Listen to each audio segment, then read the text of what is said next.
ഇസ്രായേലിനെതിരെ യുദ്ധം ചെയ്യാൻ ഹിസ്ബുള്ളയെ സഹായിക്കുന്ന സിറിയയ്ക്കു നേരെയാണ് പ്രധാനമായും ഇസ്രായേൽ വിരൽ ചൂണ്ടുന്നത്. ഇസ്രായേൽ സൈനിക വക്താവ് റിയർ അഡ്മിറൽ ഡാനിയൽ ഹഗാരിയാണ് വാർത്താ സമ്മേളനത്തിലൂടെ ഇക്കാര്യം വ്യക്തമാക്കിയത്. സിറിയയിൽ നിർമ്മിച്ച റോക്കറ്റുകളും മറ്റ് ആയുധങ്ങളും ഹിസ്ബുള്ള ഇസ്രായേലിന് നേരെ പ്രയോഗിച്ചുവെന്നും അത് സൈന്യം കണ്ടെത്തിയെന്നും സിറിയയിൽ നിന്നും ഹിസ്ബുള്ള കേന്ദ്രങ്ങളിലേക്ക് ആയുധങ്ങൾ കൊണ്ടുവരാനുള്ള എല്ലാ ശ്രമങ്ങളെയും തകർക്കുമെന്നും ഹഗാരി പറഞ്ഞു.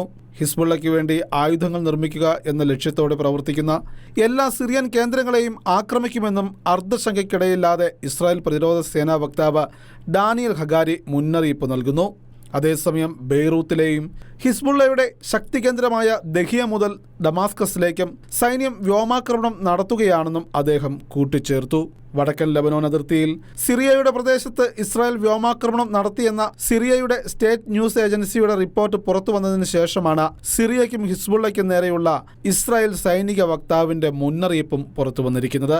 International desk, Shekinah news.